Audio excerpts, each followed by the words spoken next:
Yep, sorry.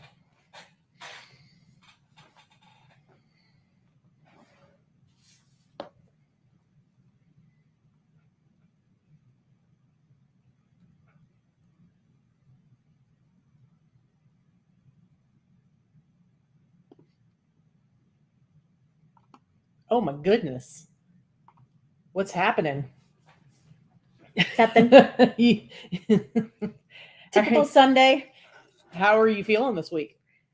I am much better this week. Yeah. So some of you guys have been kind of following along on the old Facebook and stuff like that. Some people that I am personal friends with on Facebook. So I ended up getting a pretty bad infection. Well, for anybody who's just joining us, I'm Katy. This is Vikki, aka Victoria, which wants to be taken seriously, aka the one with the pink hair, aka my fiance for at least a few more months here, aka how dare you? I keep it there for safekeeping, safe storage.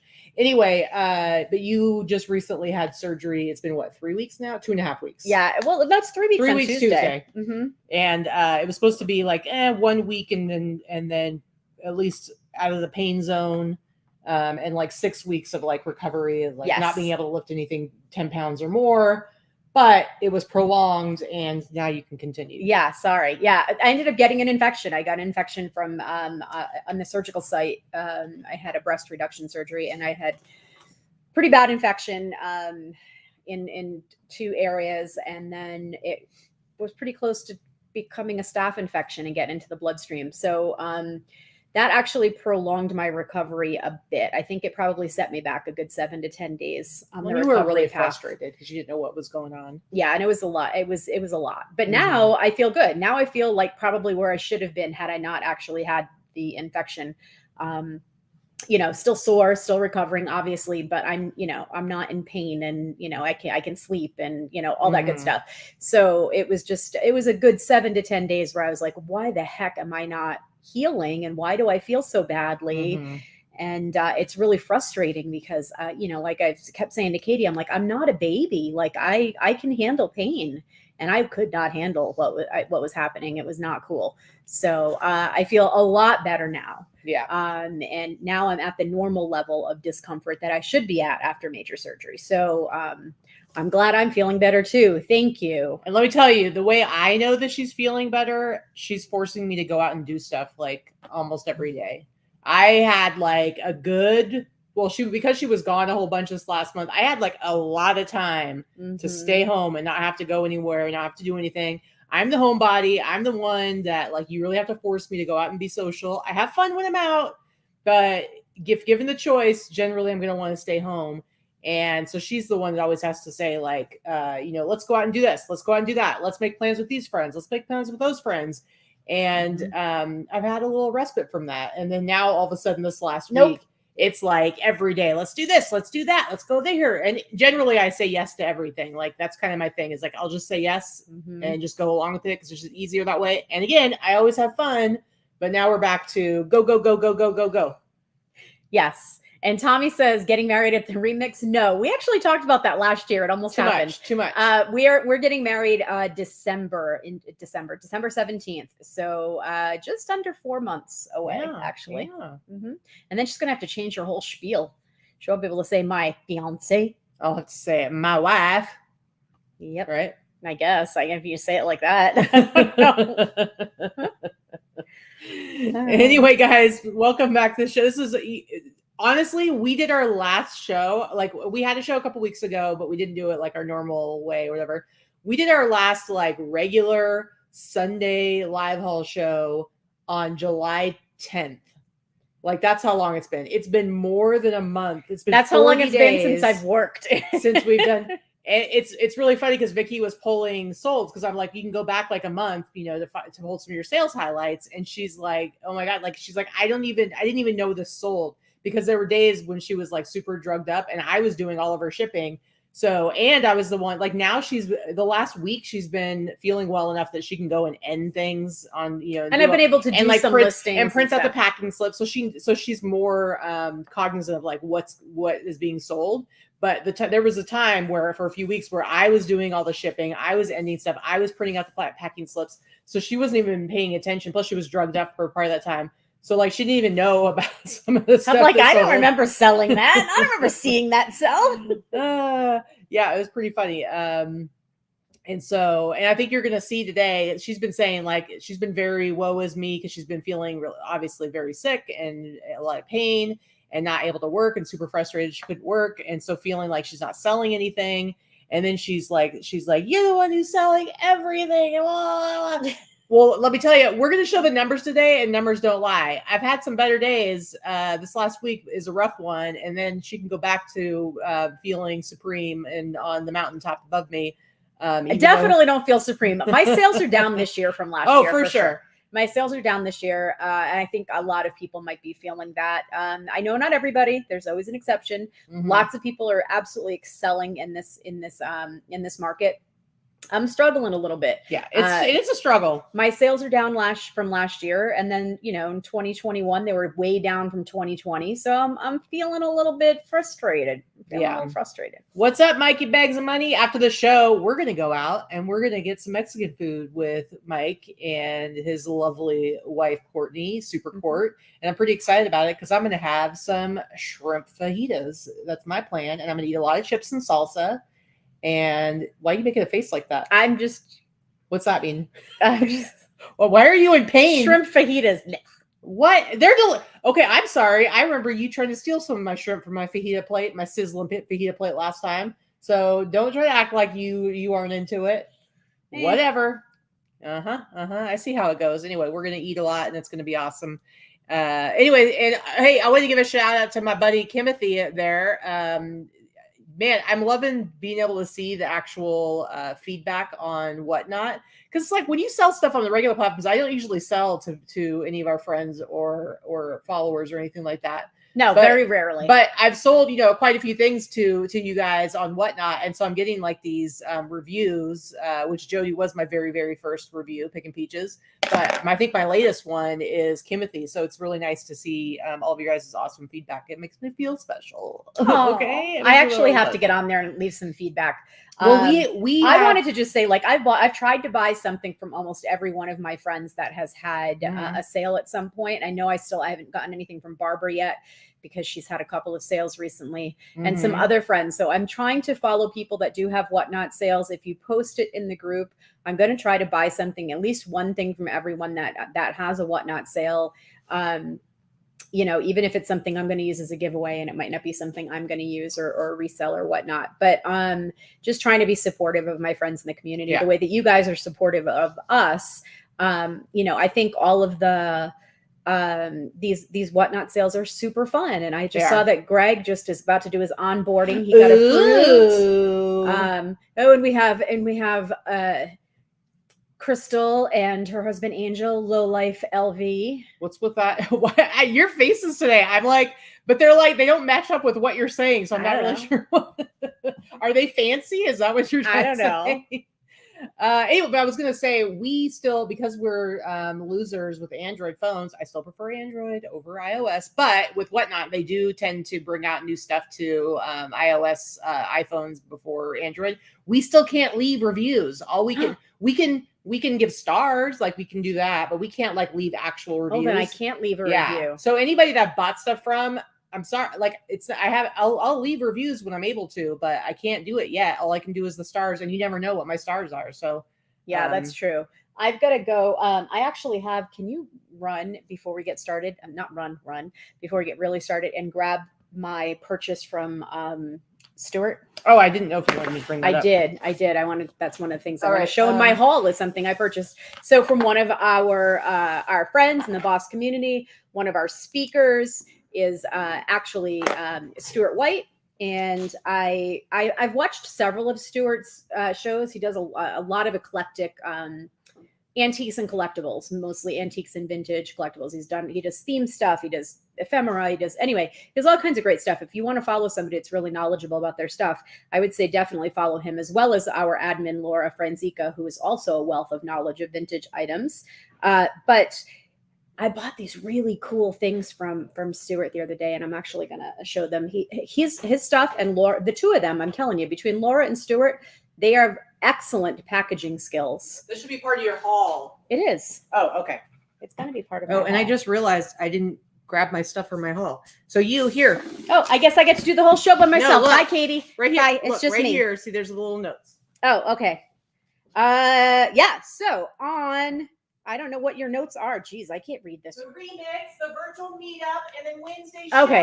Okay. Anyway, so speaking of the remix, we've been talking about the remix for a couple of months now. We are fewer than 50 days away or from the remix. Oh my God, I'm so excited. I'm so excited to see all of you guys. I'm so excited to meet our new friends. If you have not purchased a ticket yet, you really are going to want to get on that, because we're getting down to the wire, guys. We have so much fun stuff planned. We're going to have a really good time. We have the Boss virtual meetup is happening this week. Katie, the link should be down below underneath the show. What did you say, Katie? Okay, the link is down below. So the virtual meetup is the portion of the Boss Reseller remix that went virtual that Teresa has spearheaded. And we actually have one of our sponsors and our friends, Wholesale. They're going to be doing the virtual meetup. They're going to be talking about their program, about Wholesale, about the website, about how you can both sell and buy as a reseller on their on that platform. And they're going to be talking a little bit more about the intricacies of how to make that work for you as a reseller. So the link for the virtual meetup is down below. You do need to log in. It's free.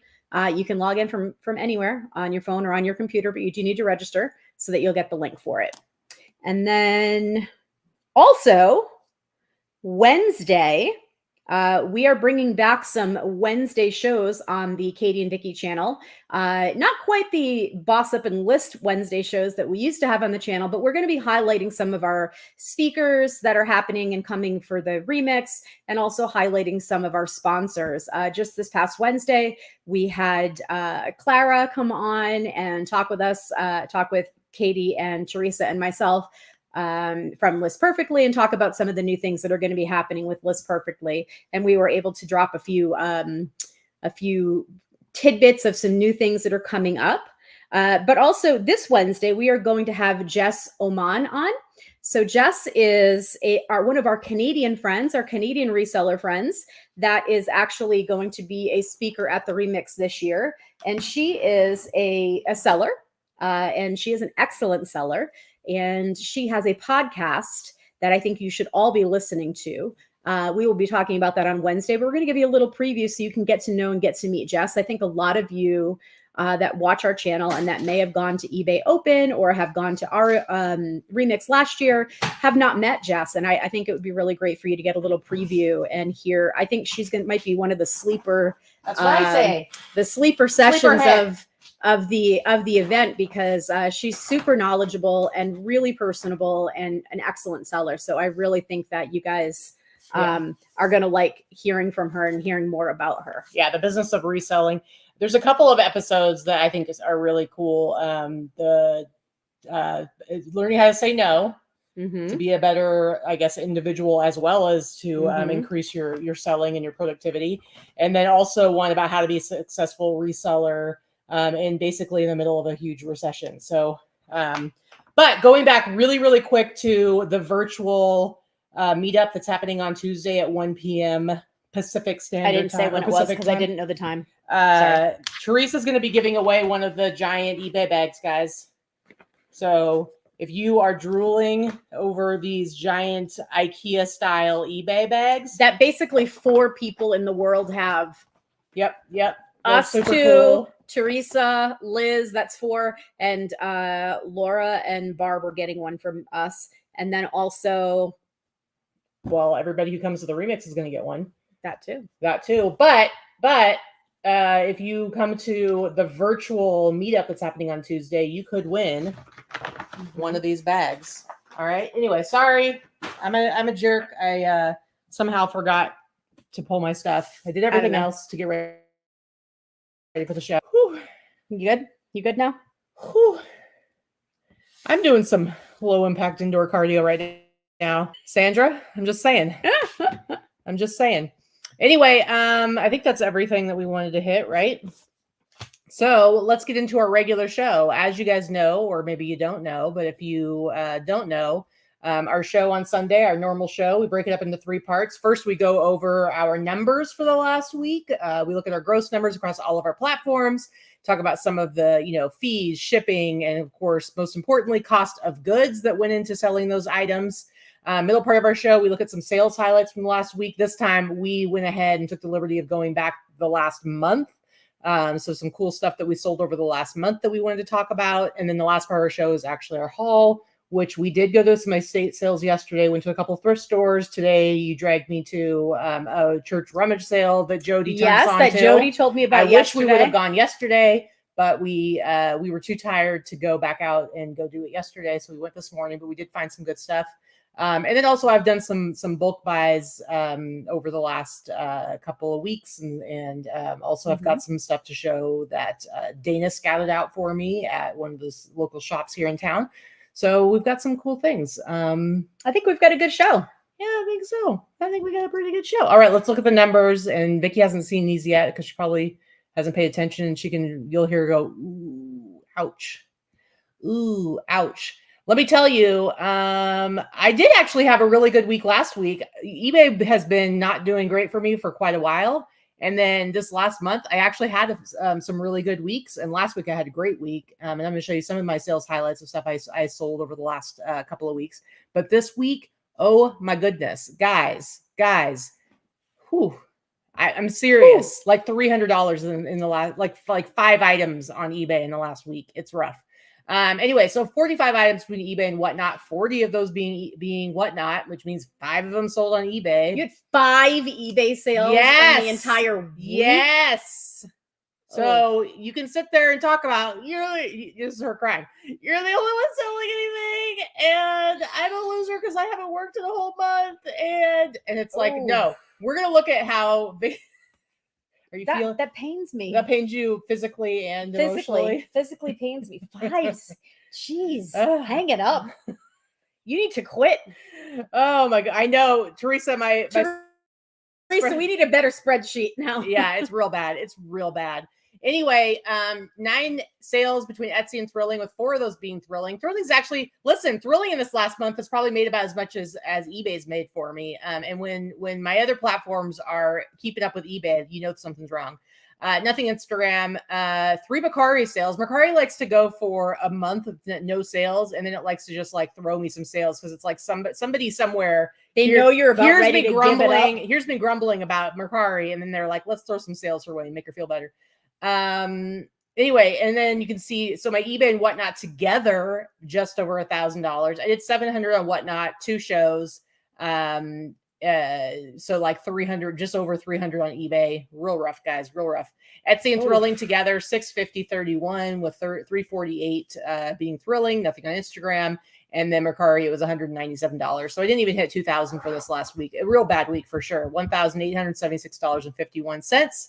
My shipping, that part's pretty good, $63.91 or $92, and you see the other stuff there. And then I don't even know how you had $63 in shipping. How dare you? Whatnot and Thrilling, you don't pay for shipping on. Dare you? Well, you got to remember that that the shipping is not necessarily, so the shipping is the same week, but if you think about it, I might ship sales on Monday that I sold on. Oh, see, I don't do the that. Week before. I use my real numbers. No, I'm not. It's too much work. Anyway, so that's the breakdown. $1,288.95 net total sales. And you can see my gross average sale price. Yeah, I know. Well, so I do show with Whatnot and without Whatnot, because without Whatnot, it's $69.21, because Whatnot does definitely drag down my average sale price. And so I want to make sure I can kind of see the difference between those. But it's a challenge, guys. I'm pushing to get to where I'm hitting at least $1,000 on Whatnot a week. And I think I can definitely do that. I'm still in the growing pains and building my following. It really takes a while, guys. And people can say, oh, if you have, you need to have a following on social media in order to be successful and whatnot. Listen, our following's not doing it for us. I definitely get support from you guys. I mean, that's not to say nothing there at all, but there's a limit to how much, you guys are going to put me through on whatnot. And that's fair because why would that? Yeah. No, I'm not looking for you guys to necessarily be my customers. Although right now with my prices, you can be doing some great sourcing just off of my stuff. My hope eventually is to have more people who are buying for themselves than people who are doing it as resellers. But yeah, it's anybody's game right now, but it is a challenge. All right, you ready? Yeah. So Molly had a question there. What percentage do you feel is eBay coding and site errors versus economically influenced results? I wish I could answer that question. I couldn't really tell you that. Obviously, we don't really know. I do know that my traffic is, for me personally, I know it's because I took about a month off from listing and working. But I have listed well over, 100 plus items in the last 7 days. So, I mean, I can guarantee my site traffic is way down this year versus last year on the platform. I can guarantee you there are issues with search. I don't know if Deb is watching the show at all or not, but I've had multiple people looking for something specific that I have in my store and even searching for it in my store and it not coming up, even though they are using the correct keywords. So 100% there are some issues around eBay search. But I also think it's economic. I also think it's like some people are moving to other platforms. It's just there are a lot of factors, and it's impossible to really nail. I think it depends. Yeah, it depends on what you sell, but I do think a lot of buyers are on other platforms. Clearly, based on all of us that cross post, you're cross posting for a reason. There are buyers on those platforms that are not on the eBay ones. So, who knows? Yeah, for sure. I don't think most whatnot customers are resellers. I think a lot of them are. I think it depends. I think 75% of them are right now. Well, but you have to remember that we are looking in very specific categories. And so there are a lot of categories and whatnot. There are a lot of collectors who buy on whatnot, who are buying like the Pokemon cards and like all this stuff. That's like, true. So that we don't do. And they're built right now. I think they're building out the clothing side of it, some of the other collectible stuff.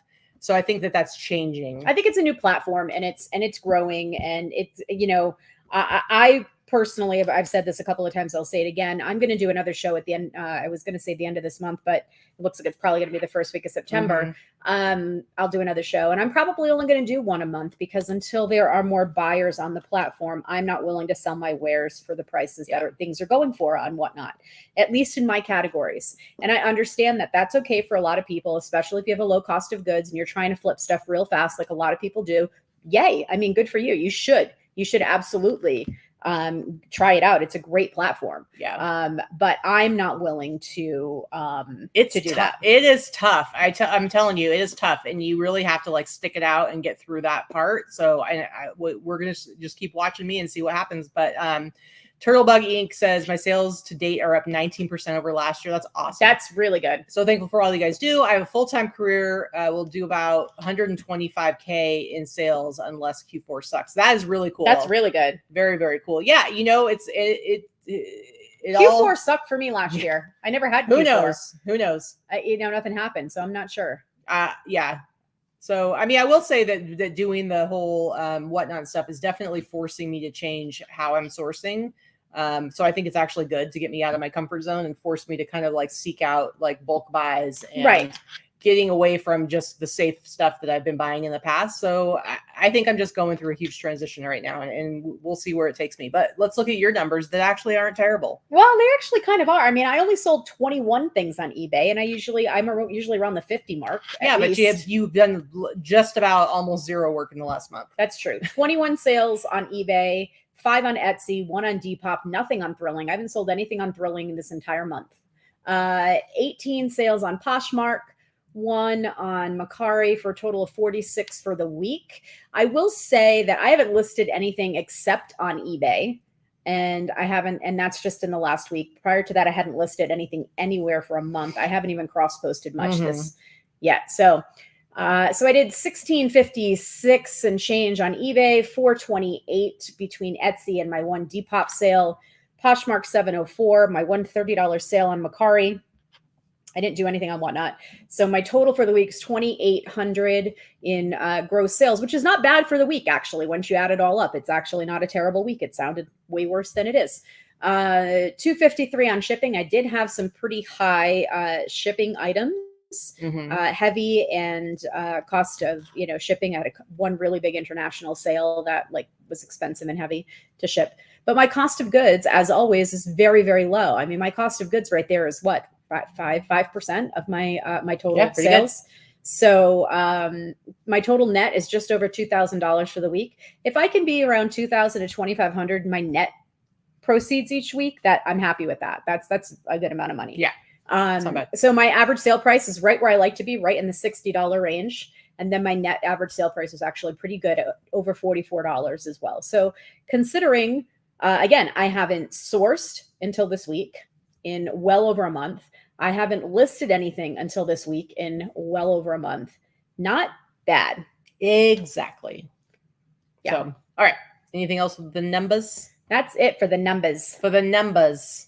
Liz is in the chat. Liz, are you really here or just your butt? She's been butt dialing. She's been butt ordering Groupons. She's a mess today, guys. She's a mess. Is Liz really in the chat or is it just Liz in the butt? Just Liz's butt. Just joining the chat. Let's see. Hold on a second here. Come on now. All right, your computer's, I don't know. It's not closing windows. All right, I'm trying to get to the next window. My purse broke me today. Yeah. What's happening with my windows? I don't know. There's lots of freezing up, and are we looking okay to you guys? Can you all see us okay? Let's just somebody check in the chat there. Are we blurry? Did we die? Is everything like frozen? Because we got freezy stuff going on over here. Because we're freezing on our end. Yeah.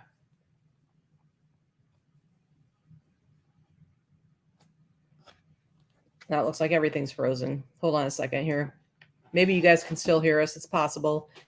So I'm going to go ahead and look at what's happening in the.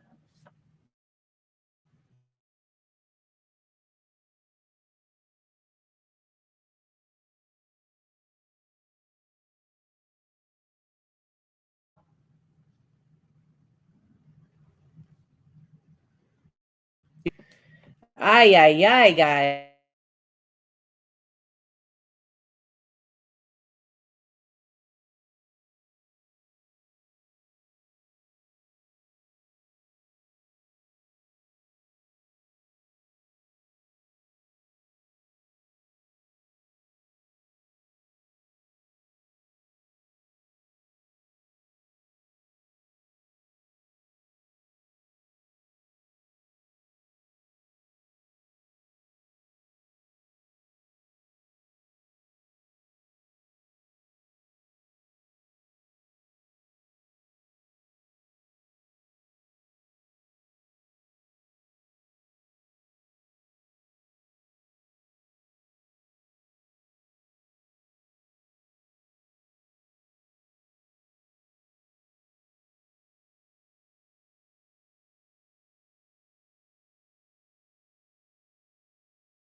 Okay.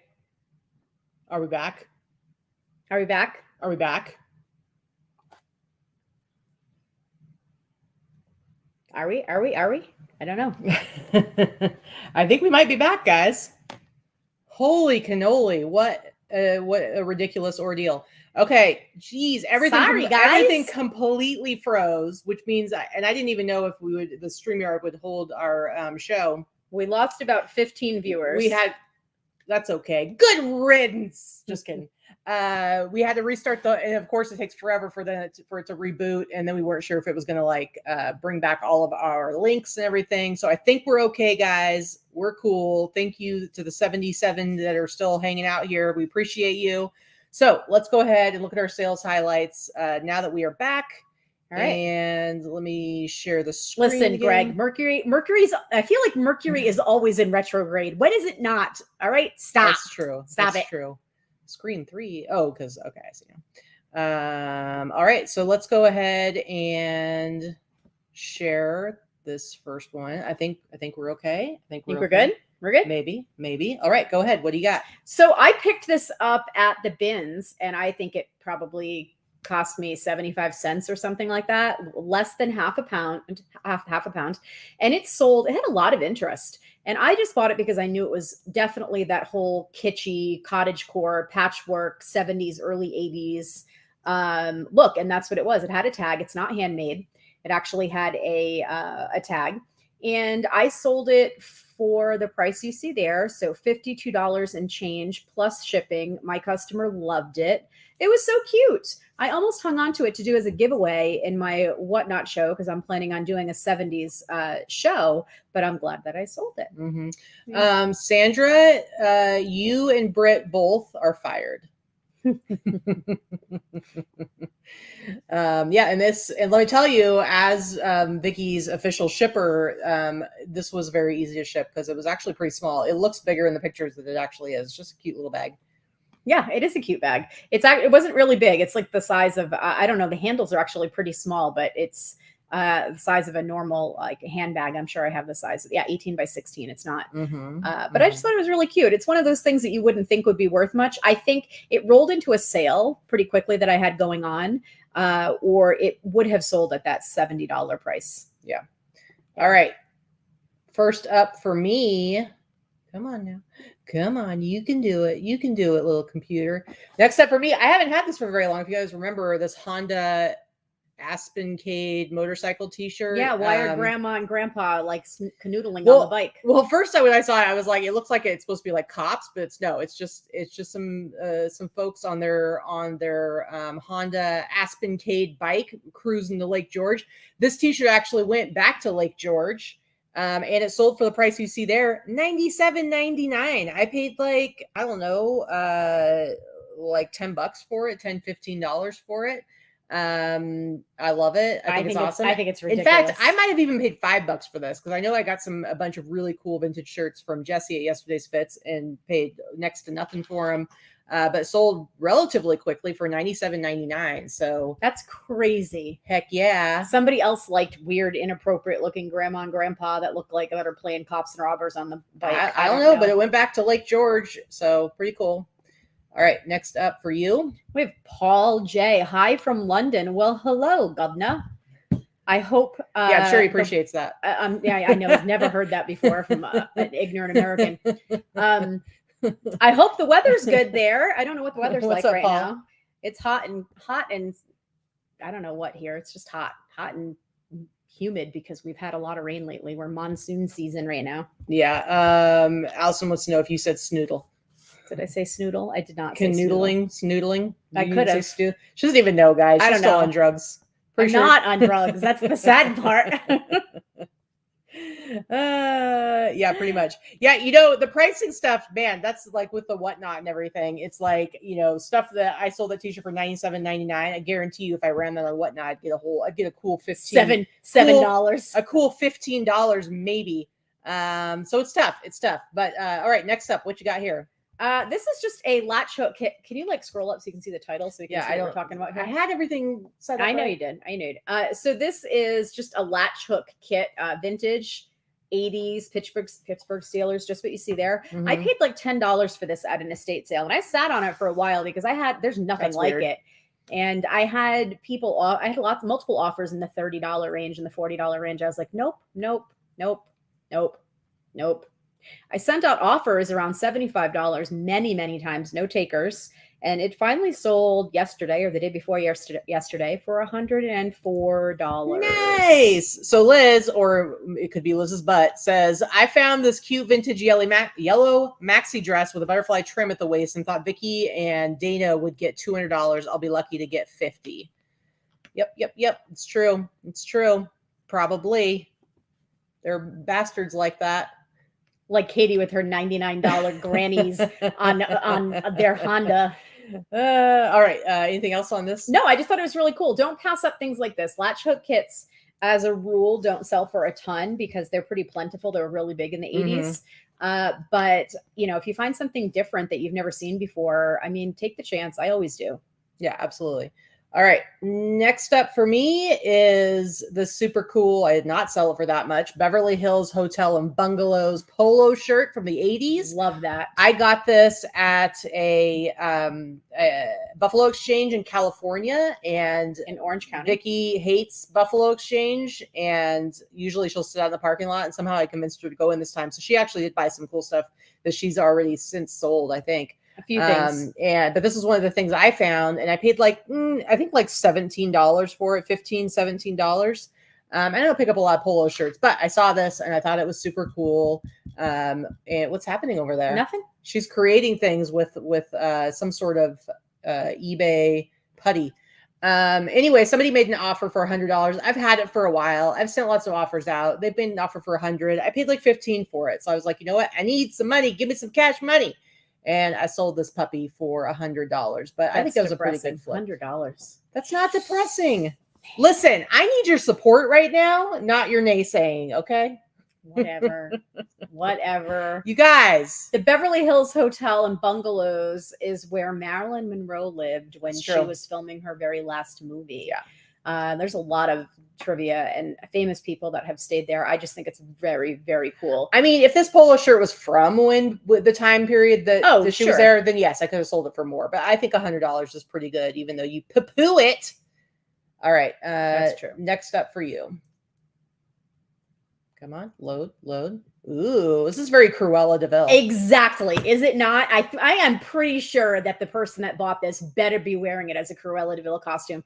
Because if this sucker fit me, I so would have been wearing that. So this is vintage 1970s, Fredericks of Hollywood, just what you see there. It's silver, which you can't see quite as well in the photos. It has that, look at that tie at the back on the neck. It's got this deep dip at the neck with the tie. It's silver and gray, or almost like a silver and black with that flame stitch to it. Oh my God, it is gorgeous. I love this dress. I got this at the bins, guys. So I paid $1.50 for it. It was listed for a week, maybe a week and a half. I'm thinking because of the interest I had in it, I probably could have priced it higher. Although the brand itself doesn't sell, super high. That dress was just fan-freaking-tastic. I probably should have priced it a little higher. It sold for the price you see there, $120 plus shipping. I paid, like I said, like $1. It was listed about a week.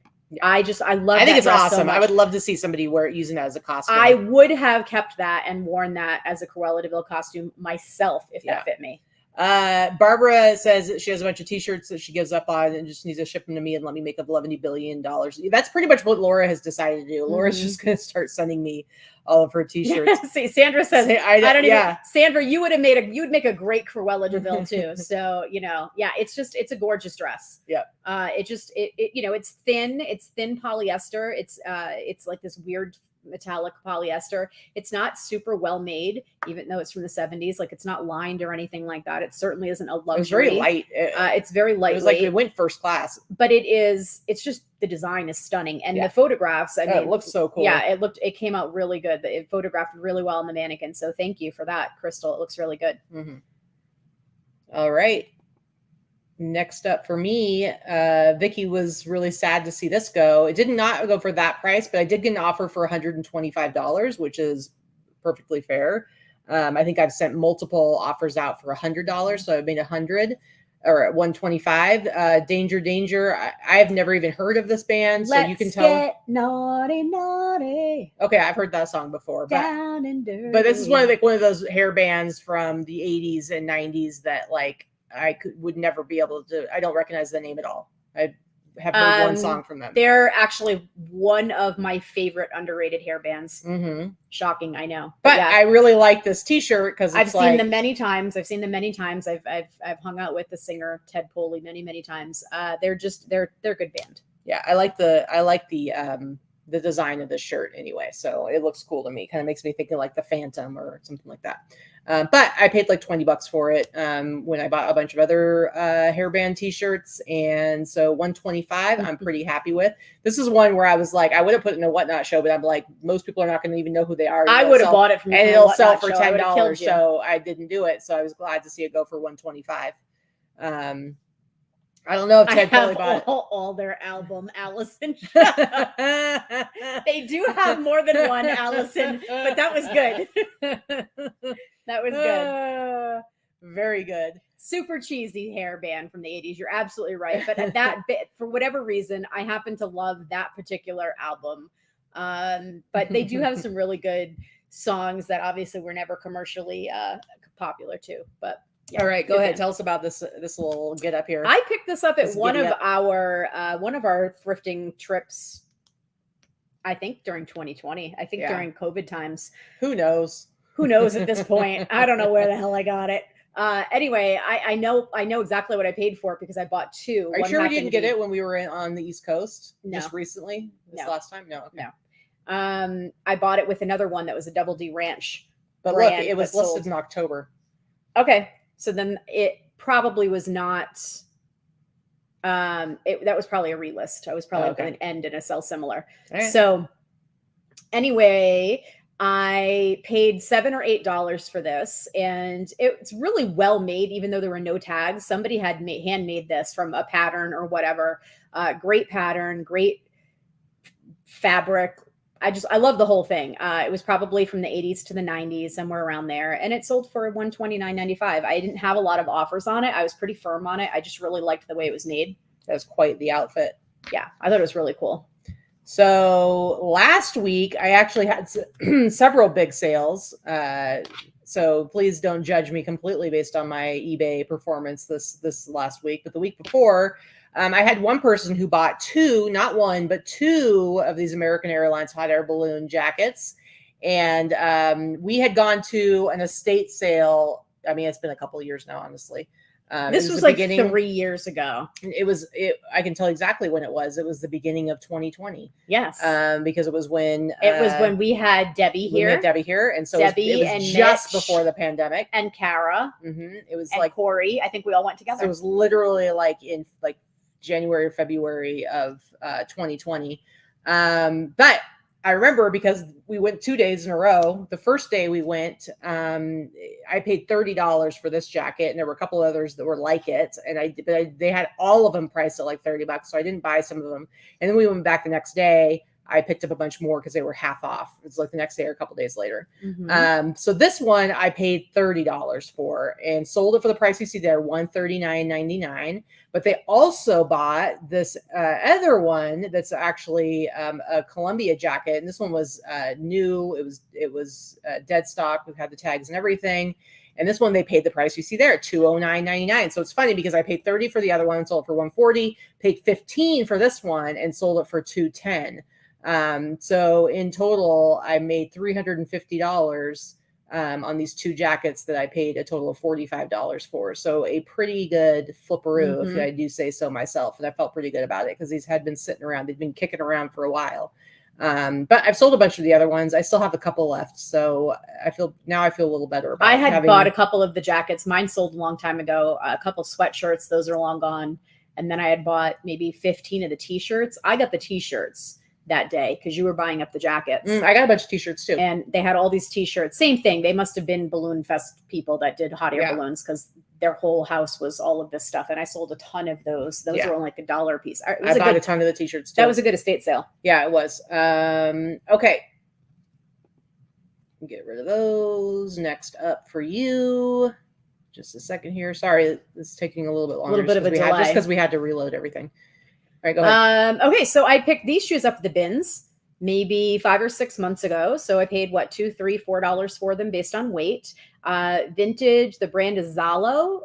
These, if you show some pictures if you can and get some close-ups, these are really, really cute shoes that had everything is like leather appliques as far as the designs on them, and these are just like American Indian, Native American looking designs on them, and they're just really pretty and they're really well made. So they're kind of like a booty with like a sling back buckle and a little heel, like they're just, I don't know, they're just really great shoes. If they fit me, I probably would have kept them. They're really well made and really nice. They sold for the price you see there. They sold for $172. Wow. And change. Great shoes. I love them. Very cool. Yeah, I was just going to say, listen, Tommy. So do we need to ban Tommy from coming to Vegas? We could. I think we're going to come to fisticuffs, Tommy. It isn't going to happen. Watch it, Tommy. He's trying to get her to move to Seattle. Not happening, bro. All right, anything else on these? No, they're really cool shoes. Like I wear a size 9. I think if I wore a size 8, I would have kept those. They're just really, and it's funny that the previous sale was also like a Native American Indian theme type of print. 2 different buyers, but that must have been a theme that was happening that week. So yep. All right, next up, this kind of cool shirt, Native Earthling, educating the inhabitants. This one, it's like, I didn't even really know what the deal is with it. All right, what is this? That's something I'm looking for as favors for our wedding. I was like thinking, I'm used to being on my own computer. So I was like, when have I ever looked at something like that? I don't even understand. Why are they trying to get me to buy this? Anyway, this shirt, I have no idea what it's from. It just says educating the inhabitants. It's got the little trademark thing on it. I just bought it because I like the graphic. And this is the kind of the thing that I would say about like vintage t-shirts is sometimes you're just buying it because it's a cool graphic. I don't know. I'm sure this Native Earthling. I'm sure this is from something specific. I wasn't able to find. Take me to your leader. Yes, exactly. I wasn't able to find any information on it. But I still priced it high because I really liked that it was double-sided and it had and I liked the message on it. So whatever. And it still sold for $89.99. I paid. Again, this is where we talk about make up your prices. We went out with Angel and Crystal last night. We were even talking about this last night. Sometimes you just have to pull prices out of your ass. That's really where it comes from. Yep. It comes from just knowledge and experience and learning that, if you don't ask for it, you can't get it. That's true. However, I will also say at the same time, maybe I should be bringing some of my prices down and selling my stuff a little bit faster.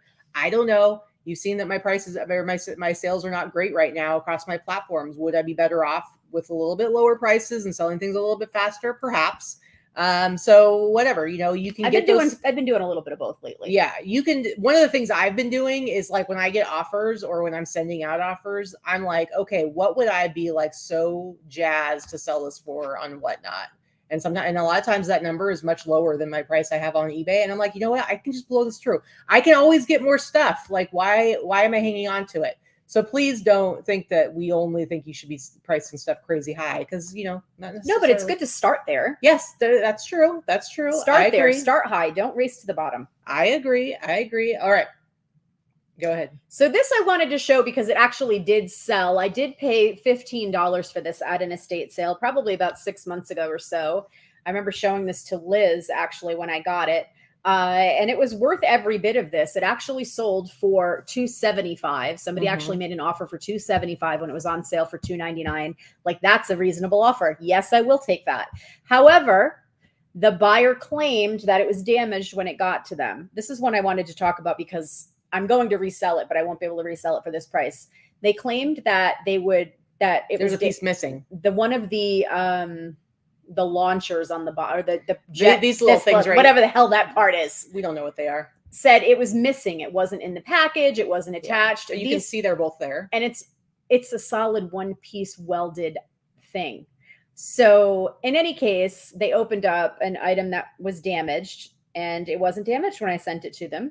They refused to send me photos of any packaging. They didn't say if it was in the package. They didn't say the package was damaged. They just opened up INAD that it was missing pieces. So they sent it back to me, missing one of these pieces. Missing that piece. I don't know what they did with it, but it certainly went to them in one piece. Yeah, we looked at the pictures and compared it. They sent back the same item. Yeah, it's definitely definitely missing one of these. So I think they dropped it and it broke it, and then tried to say that it came that way. But in any case, I was able to give them only a 50% refund, and then they tried to escalate it, and eBay did have my back. So I wanted to say that is when something comes back to you, not in the way that it was sent, you can withhold 50%, and they will allow you to do that. I've never tried to do it until this time, because I usually just suck it up and eat it, but I wasn't eating $150. And then you'll turn around, you'll sell it for probably that 50% off price. I will probably sell it for $150. Yeah. So, I mean, I'm not going to get the same price for it because it is missing that piece now, and it's not something I can source and fix myself. But I just wanted to let you know, like, sometimes eBay has your back. Not always as a seller. We know that. We've all had the horror stories happen to us. But when I escalated it, I reported it to eBay, and it did not count as a defect. And I think they made the customer whole anyway, but they just didn't take it from me. Yeah. So I hate when they do that, because I feel like they're rewarding bad behavior. But the bottom line is it didn't come out of my pocket. So it is what it is. Craig, rich people have feelings too. Price it high. Yeah, for sure. I mean, I guess what I'm saying is maybe I probably should go back and reprice some of my stuff, because I definitely have items that are priced pretty high, and maybe I could get some better sales once I've given it a chance, for a while to sell at that high price. I could probably do well with some price reductions. Anyway, next up, I love the sale that I had on. I like that shirt. The old Etsy. And I only had this for a few months. I have great nostalgia attached to the whole Jimmy Z brand. This was a big brand in the 80s and early 90s. And my family were Silverbergs, and my grandpa was Moses, but he went by Jimmy. And so James and Jim and Jimmy. And so Jimmy Z, I was always like, it's my grandpa, Jimmy Z. And so I priced it high, and I sold it for that price you see there, $99.99. And it went to somebody here in Vegas, and then she actually left a review. And look at this. By far the coolest shirt I own. I love that I priced this high. I love that it's sold fast. I priced it high because of I probably wouldn't have priced it. I probably would have priced it more like $70 if I didn't have that nostalgia attached to it. Mm-hmm. But I'm like, it's Jimmy Z. It's cool, damn it.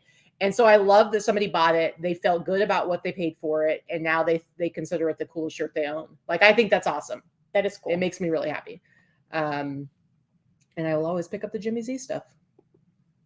All right, next up for you. Okay, so this did not sell for that price you see there. That's actually our bed. This was my bedding that I had on our bed that a friend of mine who used to own a bedding shop gave to me. So this is retired Crowskill. She had given me something for every bedroom in my house when I got my house 10 years ago. And I had decided to finally get rid of this set. And I actually got rid of, it's a king size, and it's just a retired Crowskill patterns go for a lot of money. If I had held out, I think I probably could have gotten $500 for it, but it sold for $300 plus $50 shipping. So yeah, I'm okay with that. Yeah, what I have on our bedroom set now didn't cost that. Nope. And I used it for 10 years and sold it for $300. Yeah, and I prefer what we have now, because this comforter was so heavy. It's definitely well worth the price, because it was so heavy that you couldn't really use it. You had to take it off completely. It was just decorative. We had to store it in the closet most of the time, whereas at least the set that we have now, it's much lighter, and so it stays at the foot of the bed unless we want to. I used it for 10 years. It was already, I think it's vintage, the pattern now. It was already at least 5 to 10 years old then, and yeah, now it's been sold for Allison. It was sold for $300 plus $50 shipping. Of course, it's going to Florida, so it'll cost every bit of that $50 because it's huge and heavy, and it's going to have to go in a really big box. So yeah, for sure. All right, next up, here's one that you guys should take note of. Gordon and Smith. It's like an old skater brand. And so this shirt, not, all it is just a pattern. It's just a pattern shirt. And surf pattern, surf style, it's just a cool pattern. What do you call it? Vaporwave? Not this isn't I wouldn't really call vaporwave, but it's just a cool. I do refer these usually as like surfer skater t-shirts, just this kind of cool style. But I priced it super high because it was the Gordon and Smith brand, and it sold for that price, $150. What'd you pay for it? I probably paid like $10-15 for it. I bought it just because I always buy these kinds of shirts because they always sell for me. Like right, I was going to say, did you know Gordon and Smith was a brand? Anywhere from like 50. Okay. I always sell these anywhere from like $50 to $70. So I'm gonna Is there a tag on that show? Because I want to see the tag too, because I wouldn't. GNS Gordon and Smith.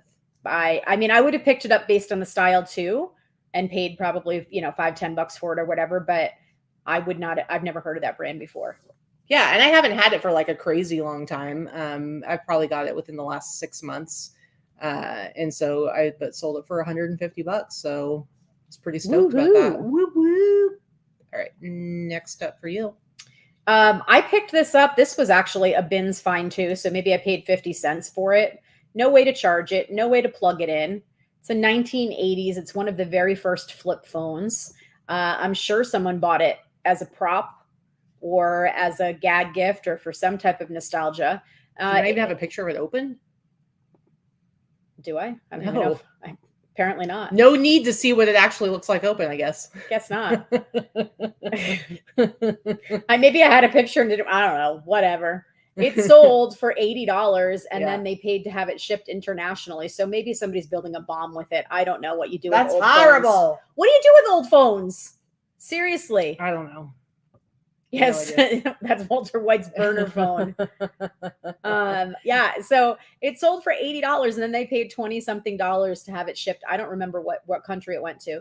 But it, I don't know what you do with old phones. It says, there's no tag. There was no charger. Where am I going to find a charger for that? I couldn't test it. It's not tested. Yeah. I mean, I put it down clearly. No charger, untested, sold for parts or as a prop, non-working. No visible damage. Now, maybe somebody has a charger and this thing works great and they're still going to use it. I mean, God bless them. It just wasn't going to be me. I was just shocked. These kind of like dumb phones, I mean, they might work really well in like other countries just for making calls and stuff like that. It's like, I don't know. So it might be like a really good deal and maybe they're really hardy phones. So Martha asked, do you think the bedding could be put in space bags? Yeah. So that king size comforter is so big. I don't think they even make a space bag big enough to put in. It's really heavy. I'm going to put the other stuff in a space bag. But the comforter itself is so thick and so big, they don't make a bag big enough. But you're right. If it normally with a comforter, if I could, I would. Yeah. Yeah. I think there's probably a really good chance they are going to call the upside down with that phone. Oh, all right. They could. Next up. So when we were in Florida, we bought a bunch of stuff. We did some sourcing in Casey's garage. And he had a ton of like old like starter jackets and these style of jackets, both college and pro sports and stuff. And this is, I had them all like stashed away in a bag because they were, a bunch of them were pretty, they had like mildewy, like kind of musty smell to them because they'd been like in somebody's storage unit. And he had like a whole box of stuff that he had to throw out because it had like a bunch of mold. So I was kind of holding off because I knew I needed to wash all of these. And so I finally got them listed this last week, and this is the first one that sold. I didn't price it crazy high. Like a lot of these style of jackets, they don't sell for as much as they did, say, 3, 4, 5 years ago. And this one in particular, I was like, yeah, I'll price it at $100. And I think they made like an offer, and then I went back and it went for $85. So I was pretty happy because I'd say like, I think I paid like $200 total for all the stuff that I bought from him. And he was even trying to like get me to not to pay him less. Like he felt like I was giving him too much money. So maybe I paid $10 for this jacket. I haven't gotten any sales on any of the other ones. I did have somebody offer me like $125 on Seattle Seahawks jacket. That's probably the best one of all the ones I got from him. I probably should have accepted that 125 this week. My sales would be, it would have increased my eBay sales by 50%, you guys, if I would have accepted that offer and they paid. But I wasn't quite, because I have it priced at 210. I wasn't quite ready. I really don't want to take less than 150 on that Seattle Seahawks one because it's such a nice jacket. But this one I sold for 85 and I was pretty happy with that. So I just wanted to acknowledge Robbie Rose, finally catching you guys live. Hey, Robbie. You are my favorite YouTubers. Hey, thank you. You guys are the best. Keep up the good work. Well, we try. Yeah. Thank you We so try. much. We appreciate it a lot. Okay. So next one. Loading. Yeah, sorry, I don't know where my computer. So this is a vintage from the 1980s LL Bean like flannel granny nightgown. It's just got a For really reals. cool like it's this off-white color with a red stripy pattern. It's a great nightgown. These type of nightgowns people love. The Lands of Salzburg, the old LL Bean like this. It's just come on now. I personally would feel like I was dying in something that big and long and heavy. I wouldn't be able to wear that. However, people love these things. It sold first of all, it sold in August for $90. That's crazy. That's just craziness. Yeah. All right. Anything else? No, I mean, keep an eye out for these type of things. But modest nightgowns, it's like the modest dresses. Mm-hmm. They sell well. All right. When we were back in Massachusetts, we went and did some thrift shopping with Diane, our friends Diane and Trish, and Trish's daughter Liz. My bro Liz back in Massachusetts, back in the Boston area. Anyway, and we went to one store and I actually bought 3 sweaters. Mm-hmm. And they were priced a little high for like, I think we were like, what, in the Goodwill or something like that. They were priced a little high. It was like $18 each or something like that. And I'm like, you know what, I'm going to buy them. And so this is the first one that's sold so far. I think the other 2 I'll probably sell closer to wintertime. But I sold it on Grail for $110, and I paid like $18 for it. So I was pretty happy to get the $110, and I still have 2 more left. One of them is a sweater like this one, and then the other one is a cardigan. Irish wool and Irish fisherman sweaters and cable knit sweaters. They always, I don't know what you just did. They always sell really well, and that's Irish. And so don't like. Irish knit sweaters, Irish wool sweaters, they sell very well because people will have this forever. Yeah. Like they last forever. You take care of them, you have them dry cleaned well, they last forever. I was just on the fence because not only because of the pricing, but also because we had limited space to bring stuff back in our suitcases. And I'm like, do I want to get these 3 giant sweaters? But then I was like, hell yeah, I do. And I'm getting them. Hell yeah. So it was a really nice sale. All right. Next up for you, it's just doing this because when we refresh, like it does that the first time you look at a thing, so it wouldn't have been doing this. What is it like that right there? I don't know. Maybe that's the photograph. The I don't know. Could be the photograph. Anyway, this is also a bins find. This wasn't listed very long at all. Maybe a couple of months. Sunshine. That's the sun. I think that's just the sun. So this was just a comforter. That I think I showed in a haul at one point, made by Sears. The only flaws it had were it had that little black smudge somewhere on it, but it has all these little characters that are like little cartoon versions of the NFL teams. All right, close that. And it's sold on, oh, look, Crystal says the sun. It's really hard because my house does the same thing when I try to take a picture of a blanket.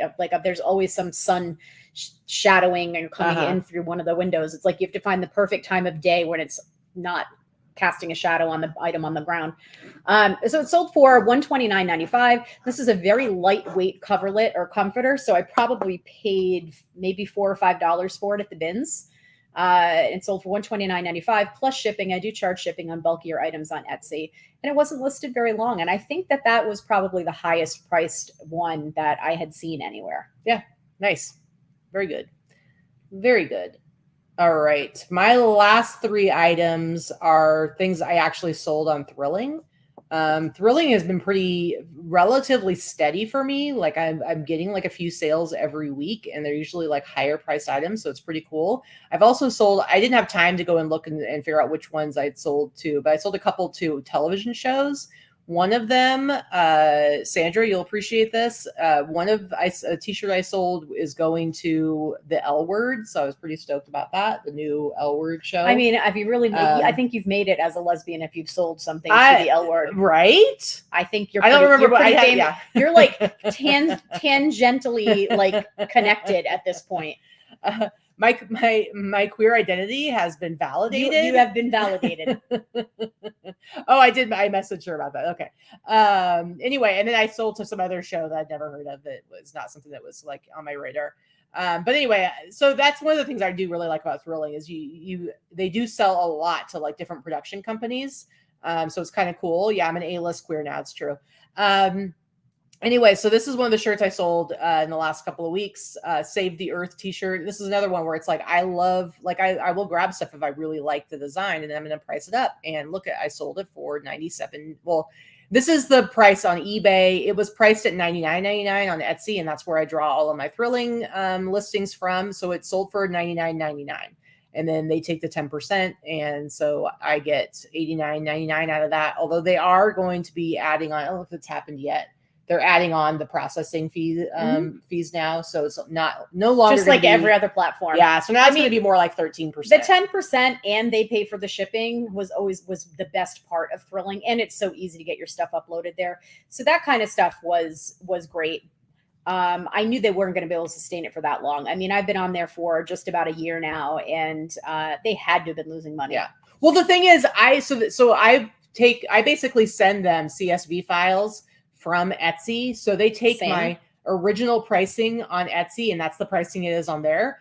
But then I'm always running a 10% off sale. So this shirt was listed on Etsy for $89.99 and I sold it for $99.99. So to me, I'm still going to be making more money selling it on Thrilling than pretty much any other platform. And they raised the shipping fees. They're no longer combining shipping from multiple stores. You're paying for each item, which is it's a little pricey. It's a little pricey for the shipping. So if I were a buyer, it's going to dissuade me from buying the mediocre stuff that you can find anywhere else, which is kind of a good thing because they have let a lot of mediocre shit on the site. It was a curated vintage site, and then it became kind of like a flea market looking crap. So I'm thinking that will eliminate the mediocre sellers because they won't be selling anything anymore. You're going to have something special for it to be there that someone's going to want to pay $10 for shipping. And to be honest, maybe the buyers won't really care about the high shipping because clearly they're paying up for a lot of stuff that they could be getting cheaper on other platforms. So it might be totally fine. And what Vikki's saying is spot on, that it's not going to matter as much, but they're going to want the stuff that's kind of higher end stuff. All right, next up for you. This Nick button up. Also a bins find. I think I picked up 2 or 3 of these. I know I showed this on a haul at one point or another. It has not been listed very long, maybe 3 to 4 months or so. It sold for the price you see there, $150. I paid less than $1 for it because it came from the bins. It was something that was very, very stained and yellowed. And again, I think I've talked about this on our show that we did on Wednesday with Clara from List Perfectly. I talked about, when you're buying something that is 100% nylon or 100% polyester, you can almost always get the stains out. Almost always. Doesn't hold on to it doesn't hold on to things like cotton. Yeah. So you can, this washed right out. I stain sticked it and threw it in the washing machine. It came out good as new. Very nice. 150. Pretty good. All right. Next up for Thrilling. Man, I've got some of these jackets this one I've had for a while. And the price on eBay was $139.99, but I had it over on Etsy for $149.99. So that's what it sold for. It sold for $150 on Thrilling. I paid I think this is from when I bought like a whole bunch of jackets. And so I paid like maybe $20 for it. And, it's been sitting in my store probably for a couple of years, but I haven't really been doing much with my jackets. They're just kind of out of sight, out of mind, and sold it for $150. So I was pretty happy about that. Nice. Moving on out. Next up for you. This I've had for quite a while. And this is another one, like just what Crystal said. Look, that's not a white spot on that. That's the sun. So this was one that I took a photo of. I've had this for probably a year and a half. I was not budging on the price. I knew it would eventually sell. I love this little comforter. I thought it was so cute. Vintage Rugrats. It sold for, this was, I picked this up at either Goodwill or Savers. So I probably paid $7 to $8 for it. And it sold for $151.96. It was on sale in my Etsy store, and they paid $10 shipping. So I'm pretty psyched about that. Finally sold, but it was so cute. They're cute. And really nice and bright. The colors are really vibrant. It's not faded. It's not overwashed. It's not worn. It's in really good condition. So, all right. Last thing I sold on Thrilling. Let me tell you, I've had some different things from the Colorado Rockies. Nobody likes them, apparently. It's a hard team to sell stuff for. I have sold that exact jacket. But I've had this jacket for a while, and again, you see the price there. But I sold it on Thrilling for $150. And again, I paid maybe $20 for this jacket. I've had it for a while, and I sold it for $150. So I was super, super happy. I just have all my jackets shoved in a closet right now. So it's like, it sells. It's not really taking up room that I'd be using for anything else at the moment. So, it was nice to get $150 out of this jacket after it's sitting around for a while. You should probably end and relist all of your jackets at some point. They're so dead. Yeah, I did. So the last time I did it was last winter, last fourth quarter. So yeah. But yeah, let's go ahead and bring this back. All right. For those of you that weren't here in the beginning, I just wanted to go over again one more time about the Boss virtual meetup that we're doing on Tuesday. Katy kind of left me with the note that just said virtual. I didn't have the date or the time in front of me. So Tuesday, it is the 23rd at 1:00 Pacific time or 4:00 Eastern time. Teresa is going to be running that, and she will have the ladies from Wholesale on. But really exciting, she's going to be giving away one of these giant IKEA style. You can be one of the first 10 people bags. to own one. Yes. So if you want a chance to get one of these as early as possible, you should come. You should register for that. The link is down below. The YouTube. Talk about that. Yeah. Well, I was going to say first, though, I am doing Whatnot every Tuesday and Thursday. My next show is going to be this Tuesday. I'm doing animal, nature, Native American teas, everything starting at like $10, guys. So at least some good sourcing.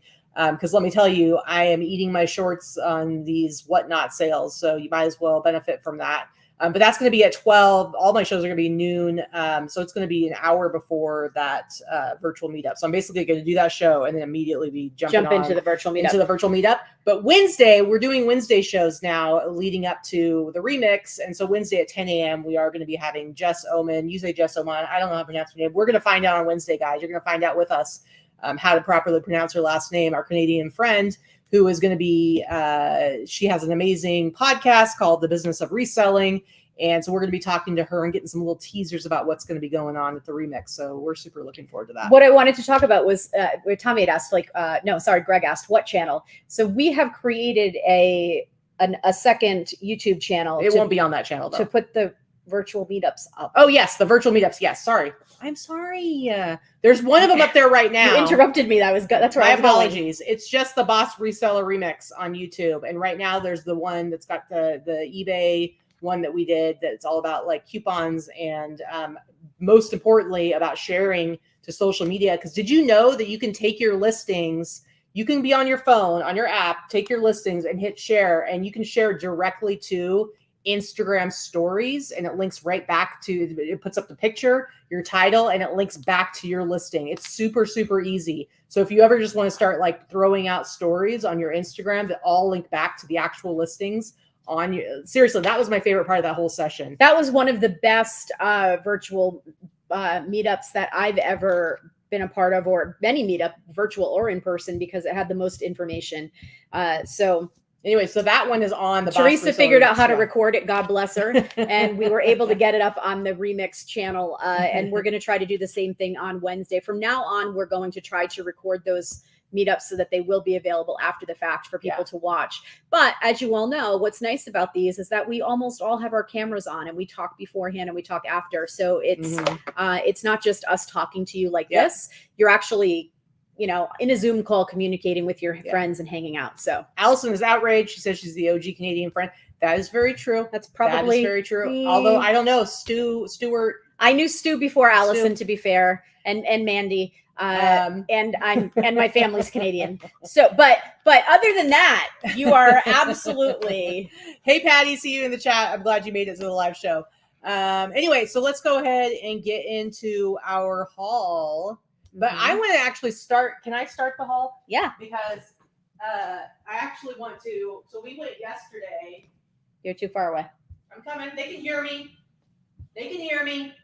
We went yesterday out thrifting. We went to a couple of estate sales, and then we went to first we went to one thrift store, and it was terrible For me, mind you. And they had no for me. Yeah, well, she seems to think like I just am not allowed to find anything good if I take her. I take her. We went sourcing for me because, as unlike you, I have not been able to source in over a month. Yeah, I can't go to the bins yet because I can't bend over and I can't pick things up. So I asked her specifically to take me out so I could source a few things because I haven't sourced in a while. Doesn't mean I'm not going to source. Guess who finds crap? But to be fair, how many unlisted items do you have right now that need to be listed? It's all hard goods. But you still have them. Clothing, not many. I know, but she still has them. And I am definitely struggling. I know I have stuff, but I am struggling to keep up. And I actually need to do that more.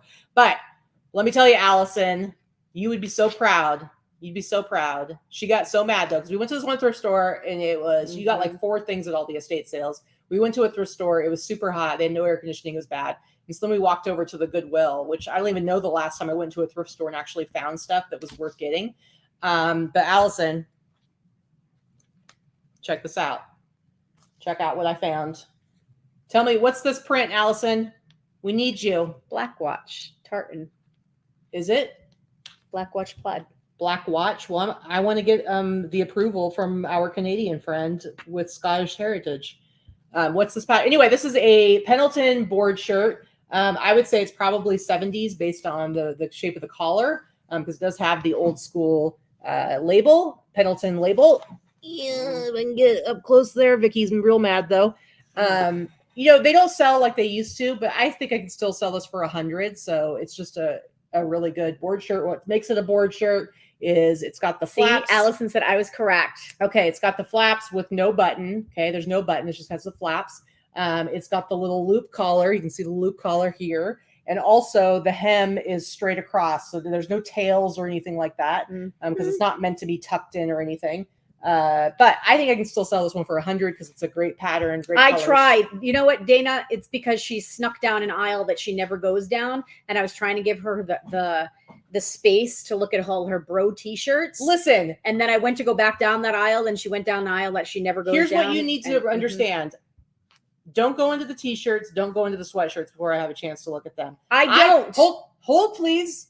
I do now have a problem with you going and looking where Hawaiian shirts are or button-down shirts. I had exhausted my search for stuff, and so I went and looked, and sorry, some things jumped out at me that I could not resist. Because then the next thing I saw was this. This is the first one I saw, this Rain Spooner, Alfred Shaheen. Oh, this is a $100 one. I didn't know it was Shaheen. Yeah, this is an Alfred Shaheen reverse print. Reverse, or what do you call it? Reverse pattern. Reverse print. Yeah, so you can see how it's like kind of, it almost looks like it's faded, like it's inside out.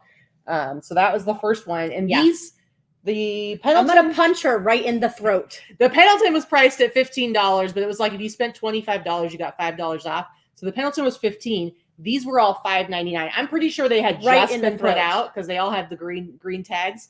Oh, but just you wait though. So there's that one. That's the best one. That's the best pattern. And I just realized it was an Alfred Shaheen collab, which makes it a $100 shirt, not a $60 shirt. Then there's this one that I love. And I have sold this one before for about $75. And these are all reverse. All of these are reverse print. And these were all $5.99. And this is a polo. I like these pullover ones. Is there a word for it? I can't remember. Just a pullover. But you can see it doesn't button all the way down. I love the pullover ones. They're like my favorite. Next up is this one. And now I have to get them shoved in my face. Literally, Timothy. Seriously. This one. I'm going to throat punch her. This one, I really like this pattern. And this is another. Pop over. That's exactly it. This is another pop over one. So this is another pop over one. And then finally, this one. I like the print on that one too. They're all Rain Spooner. Mm-hmm. All vintage 80s Rain Spooner. There might be 190s one in there, 190s tag. I know. Aren't my eyes super green right now? I want to punch her right in the throat. Seriously. Right in the damn throat. But listen, I needed inventory too. But like I said, just for future ref, you go. What did I find? Get your Miss Piggy sound. Well, one thing I paid What did I pay for this? Oh, it was, I see right there. I paid $32.50 for this. So this, no. Yeah, $32.50 for this at an estate sale. It was 50% off yesterday. I bought 2 things, one of which I paid $10. It's probably worth $10. I'm not going to show that one. That was a crap buy. But this was $65 and it was 50% off. This is a vintage 1980 Hewlett Packard calculator. This is a scientific calculator, and it's a mortgage calculator. So it's the kind of calculator that I used when I first started, when I was a mortgage broker. Wow, you've been doing it for a long time. It's one that you can use to do compound interest and statistics and things like that. It's not a standard calculator, so it does different types of equations that you can't find in a standard calculator. And anyway, this is I assume is fully working. I haven't tested it yet, but I will. But it has everything in it, including the manual and the case. And oh wait, the original name and receipt or something. Anyway, this sells for like $200 when it's working. So that was a good buy, even at the, someone is sleeping on the couch tonight. Seriously. She's gonna knuckle punch her. She's gonna like sleep in one of the spare bedrooms, I'll tell you that. And then I sourced from Stuart on Whatnot, Stuart White, and I actually sourced a couple of really cool things, but one of them being this item here. This is from the 1860s, and it's a tintype photo from the 1860s with this very distinguished looking gentleman in his tuxedo there and his high collar and his comb over from the 1860s. But the type of frame is called a gutta percha. It's a GUTTAPERCHA, and it's a type of it's almost like a resin. It's like a molded resin from the Victorian era. So it has some damage on it, but I didn't pay that much for this. I think I paid $34 for this. I am pretty sure I can sell it for about $200. That's crazy. Stuart has some great stuff. And then I bought this one, which was a smaller tin type in the traditional boxed frame with the little hook. The frame itself is in great condition. It's split in the back, but that's pretty common. And it's just kind of like somebody put a piece of tape, I don't know if it was Stuart or that was how it was found, to hold it together. But the tin type has some damage. It's a couple. Allison wants to know if he turns into a skeleton when you tip it. Yeah, he looks like he should, right? So just pretty cool. I mean, even the tin type one, I paid less for this one. So I think I paid like 10 or 15 for that one. And that one I'll probably sell for like 75. Yeah, everybody's talking about how fast it was shipped. You got that like a couple days ago. Yeah, he shipped the same day that I purchased it. Mm-hmm. And it came very quickly. And Wicked Reseller, Sandra, I finally let her have one thing that she was bidding against me on, which were the funeral photos. Ooh, I can't believe you let her have them. They were not quite, so they were not that old. I want to say they're probably from the 50s or 60s. Still. But they were, dead body in the coffin funeral photos, not I can't believe you let her win those. Not like post-mortem photos that are super collectible, which are mostly from the 1800s and early 1900s. Not like those. That's kind of that would have been way, I would have fluttered for the death on those. But yeah, they're from the 50s. So not quite as desirable, but still pretty cool and pretty disrespectful, actually. And they're from the 50s. I was feeling kind of torn about buying those, to be honest with you, because if somebody recognizes their family member, I would feel bad. When it's from the 1800s, everybody's long dead and I don't care. Mm-hmm. So I felt a little different. But all right, so you're saying that Sandra's a horrible human being? Yes. Okay, fair enough. Sandra's horrible. She said Rebecca hates them. Yeah, I bet she does. She would have fought it to the death and then taken a Polaroid of it. Exactly. Nice. Good point, Liz's butt. All right. Let's see. So that's all I have for hard goods, really, because that's pretty much all I found. But I do have some clothing items that I've picked up over the last few weeks. Well, some of them I picked up when I was in Rhode Island, and some that I picked up when I was in Washington, and then some that I picked up yesterday and today. So These I paid $5 for at the church rummage sale today. So thank you, Jody, for telling me about that, because it did go today. These are vintage Stacey Adams, the Chelsea boots, just black leather Chelsea boots. These sell really well. I sell them for $100, $150 every time. Nice. I paid $5 today. They're in great condition. These, sorry, I'm a little slower picking things up. These are newer. These are just really good, nice Johnston and Murphy black leather loafers. They're in like brand new condition. Nice. I paid $2 for these. I mean, these barely look worn. Maybe once, maybe somebody wore them to a funeral or a job interview. One or the other. Yeah. It's going to be one end of the spectrum or the other, right? So those will probably sell for like the $60 to $70 range. And then this was a little sleeper. Sorry, give me a sec. A little harder for me to bend over. Pick stuff up still, sorry. This is a pair of men's shoes from the 70s. So look at those, a little tassel loafer with like that high thing here. So these are from the 70s. These are Italian made. They're bench made. They're leather soles. And this is the brand Arfango, made in Italy. And they come with the box, and they look like they were maybe worn once or twice. And that particular brand sells for a lot, although these are kind of small for men's shoes. I would say these are probably like a US 7. I haven't looked up yet, but they're pretty small. So they may have to sit for a while, but they're great for somebody that wants that like retro look. They could sell for like $200. I paid. That's crazy. $2. Crazy. $2. Let's see. This stuff is easier to reach, so I can go there. This is a brand, like a Bolo brand, to keep an eye out for. Not vintage. These are Birdwell beach breeches. Where'd you get those? They're board shorts. I bought these at a consignment store actually in Washington. Oh, okay. I was like, how have I not seen these? Because you weren't with me. I don't think you showed me the stuff you got. And these are with tags, and I had paid $15 for these in the consignment store.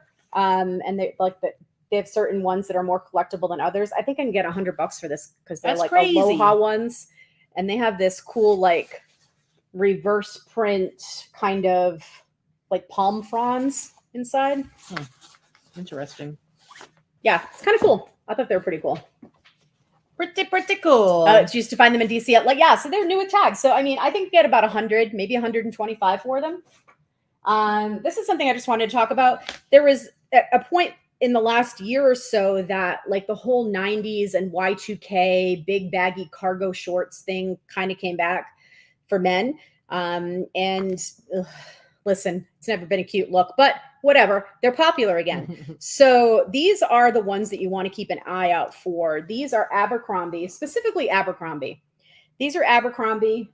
They're big, they're baggy. They have the strings that hang down the side, and they're camo. You can't get a better combination, and they're actually in a decent size. I think these are a 36-inch waist or 34-inch waist. I'm going to sell these for about $75 to $100. Ridiculous. For Abercrombie. Ugly Abercrombie cargo shorts.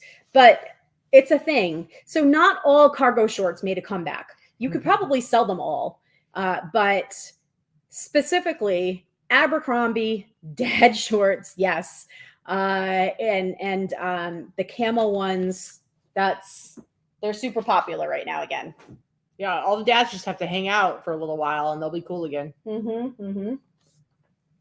And those I picked up at in the bins, so like $1.50 a pair for whatever I paid for them. This was from the bins as well. This is a vintage 1960s bathing suit. It has a really cool like zipper front. It's just got this little metal triangle zipper front, and it has like these molded bra cups inside. I did wash this. I hand washed it just to make sure, but everything's still elastic. The elastic is still good. The butt hasn't like been blown out on the elastic, and it's got this weird little pattern. Nobody likes a blown out butt. Nobody likes the blown out butt. Am I right, Liz's butt? You don't like it. It's just a really cute swimsuit. So again, maybe paid $1 I'll probably sell it. I think I have it listed for like 100-ish. Yeah, Jody, you got to have that puka shell necklace to go with those shorts. Yes, wife beater and the puka shells. And this is another vintage bathing suit. Now this one, the elastic is a little bit blown out on the back, but I think because of the way that this is made, it could still be worn well. So I'm selling it anyway. It's got the halter neckline. This is like a peachy coral color, but look at this cute little thing. First of all, it's got this cute little, I'm pretty sure these are Bakelite. Camera's over there. Sorry. Pretty sure these are Bakelite, these little rings. So you get some little low cut action going on. But look at this little applique sailboat on the side. Very cute. So cute. So I have this one listed a little bit lower because of the elastic degrading on the butt, but it's not super bad. I think depending on the shape of the person, they could pull it off. Let's see. This is just a Bolo brand that I had never heard of. It's a really high-end brand. I picked this up at that same consignment store as the Birdwell shorts in Washington. So it's like wolf or like a wolf. This is more Liz's lane than mine. So current or contemporary high end. And this is just it's made to look vintagey, just a little Western top. That red tape means that there's a spot on it, which means I'm going to try to treat that because I don't think I washed this. But this particular brand, there's not a ton listed, but what I have found is it's really expensive. I don't know if Liz is saying, is that a good hungry like the wolf? I don't know if she knows that if the brand is good or not. It's just a brand I had never heard of them. I do like the feel test when I'm going down a rack of clothing in some place, and I'm gonna, feel luxury is really what it is. I can tell when something is well made and quality. She does that, and then she's like, "Ooh, this feels luxurious." And then it's H&M. No. I do not rub it on my face. Okay. This is a bins find as well. And it's I think fancy. It's fantastic. Look at this. Look at this. Look at it. Look at it. Look at it. It's a denim acid wash dress. Very 80s. Lots of embellishments. Got some seashells. Zip front if you're feeling a little frisky. Ooh, you could unzip it. With the peplum waist. Fancy. So this is actually a size large, and I think it's pretty true to size. So this looks like something I probably would have worn in the 80s because I'm ridiculous like this. But Patty, did you have one of these? Yeah. I want to know if you used to wear one of these. It's pretty amazing. I have it. I'm gonna list it pretty high. I don't think I've listed it yet. I'm gonna list it pretty high. It's a little ridiculous. I don't know if anyone watches or has watched that show. Was it Black Monday? Hello, we watched it together. Yes. She's like on autopilot, just saying no to me. Anyway, Black Monday. It's a really good. Is it HBO or Showtime? HBO. I can't remember. Anyway, it's really, really funny, but set in the 80s. I could totally see one of the characters wearing that. So. Oh no, Patty had a jumpsuit, 70s jumpsuit. Oh, okay, yeah, you fantastic. know what? Picking peaches, I think you could fit into that. I think that would fit you. Yeah, I think it's a medium to a large, but it's vintage, so it's on a smaller size. Oh yes, large. You're really tall, and that would actually, I bet that would work on you. Well, she still has to come over to watch Gremlins, so she can come over and try that on, and maybe she could wear that for the thrifted outfit. I mean, it's pretty cool. By the way, we have figured out what so we're also doing a thrifted outfit contest for Wednesday night for the Fremont night. But Thursday night, which is the big party, it is an optional Halloween costume night. And we figured out, we finally dialed in and nailed down what my costume is going to be. And I'm just going to tell you right now, it's going to be pretty awesome. It's going to be flipping hilarious. It's going to be pretty awesome. There's no question. So it's going to be very funny. I wish we could do it as a couple's costume, but it wouldn't work. Yeah. So don't say anymore. I'm not saying it. So now I need to find my own costume. I still have no idea what I'm going to do. Yeah, for sure. I need to jack my hair to Jesus. Listen, the higher the hair, the closer to God. That's what they used to say, right? That's true. When I was in the 80s, my hair was... All right. Do you want me to show a few things? Yeah, you show a few things, and then I can do a few more. Okay. So sometimes when Dana is out thrifting here in Vegas, she'll come across something and she knows I'll pay up more for certain things. And so if it's something that's like out of her willingness to pay, because let me tell you, if she found this stuff and it was $5 a piece, she'd be keeping it for herself. But I do appreciate that she does keep me in mind if it's a little more Somehow expensive. that doesn't happen with me, because if she finds it and it's something she likes, she knows I'm gonna like it. Well, it's probably not gonna if be I'm gonna up. like it, she's gonna like it, so she keeps it. Well, no, I guarantee you she would have kept these for herself if they weren't priced so high. So she found all of these dead stock. If you guys remember the Mother Goose and Grimm comics, they used to be like in the Sunday comics. She found them at Zia Records, which is a really cool record shop here in town. There's a couple locations here. There's some in Arizona as well and some other places. But sometimes their pricing can be a little ridiculous. Sometimes you'll get like a great deal. Like Vikki regretted the day that she found a really cool Cruella de Vil t-shirt and for some reason let me take it.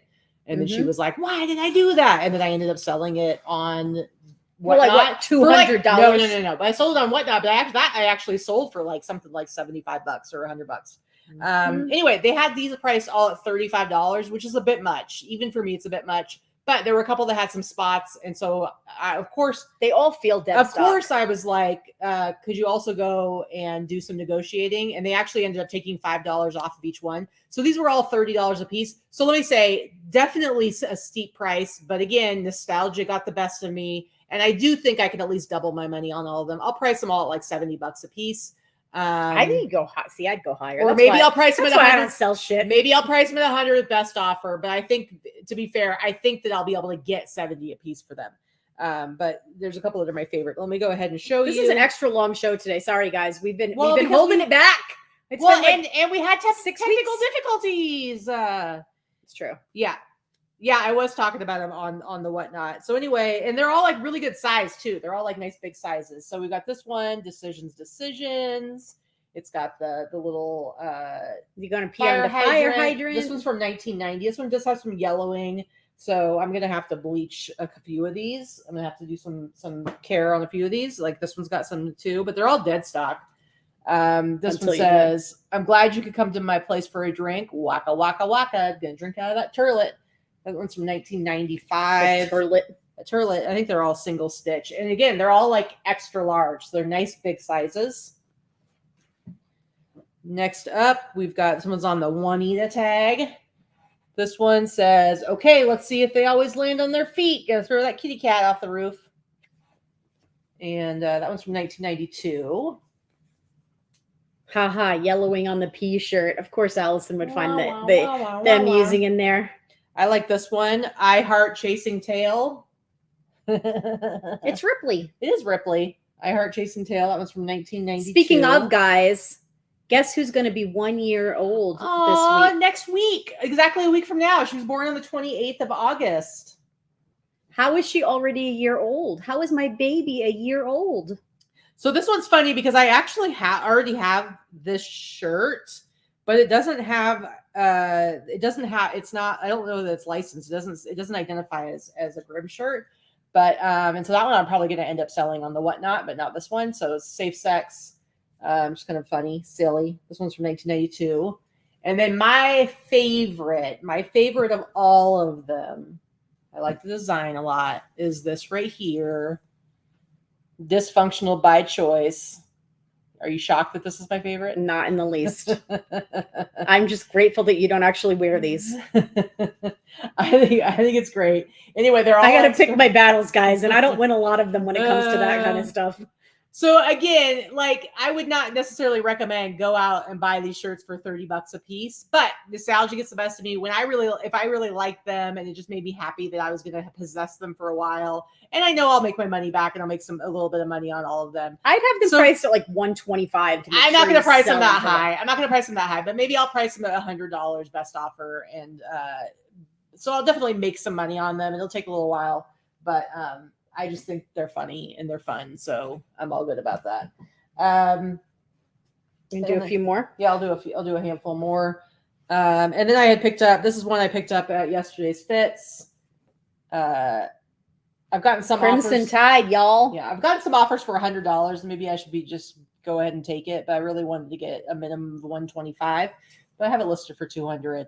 I think I paid like $50 for it. It's on the Signal Sports tag. Just a really cool all over print. Taz T. Mikey says I'm coming as a flasher. Watch out or don't. Oh, so we get to see the busted nut in person. Oh wow. TMI. You know what, Tommy? So Tommy wants to know if I'm going to wash the dead stock and if that's going to affect the value. Honestly, I don't really think it affects. I like it when I can say it's dead stock and new with tags, but honestly, I don't think it's a big deal if I get the yellowing out.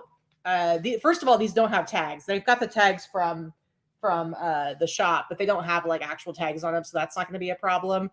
I think if they're in great condition and they no longer have any yellow on them, it's better than being able to say it's dead stock. I don't think it's that big of a deal. It's not the same as like an action figure or even like shoes, Anyway, so here is an actual dead stock new with tags. Really cool World Cup 94 shirt from Apex One. I love the graphics on this. Nice, big, colorful graphics on the front and the back. Just a really cool shirt. This one I paid like, I think $30 for at yesterday's fits, and I will sell that for at least $100. Just a really cool shirt. Yep. See, picking peaches. Hold off another month for football season to start ramping up for the Taz one. That's true. That's true. I can hold out. This is one I got on the old Whatnot. I think this one's hilarious. It's not vintage. I don't think it's pretty. Well, part of why you think it's funny is because you love Guns N' Roses. Only this, instead of Guns N' Roses, says Guns N' Moses, and it's the Israel Defense Forces. And it's got all the fun Jewy stuff on it. I love this because, as I said earlier, guys, when I was talking about Jimmy Z, my grandpa's name really was Moses Zilverberg. And so when I saw this shirt come up, I was like, I will battle anyone. That is probably the most Jewish name I've ever heard in my life, Moses Zilverberg. I mean, really. Well, what I love, though, is that when he was 5, the first thing he learned to say in English is I'm Catholic because, of course, like worries about anti-Semitism. And so he was named Moses, but then so that he would, I guess, blend in a little better, they just changed his name to James. But I'm like, for God's sake, his name is still Zilverberg, and they changed his if you first see a picture name, of my grandpa, like there's no hiding that. Grandpa Moses, I don't think he owned guns. He wasn't a gun guy, but still, Guns N' Moses. I love it. I think that's funny. I think I paid I think it ended up being like $15 or something like that, but it made me happy to get it.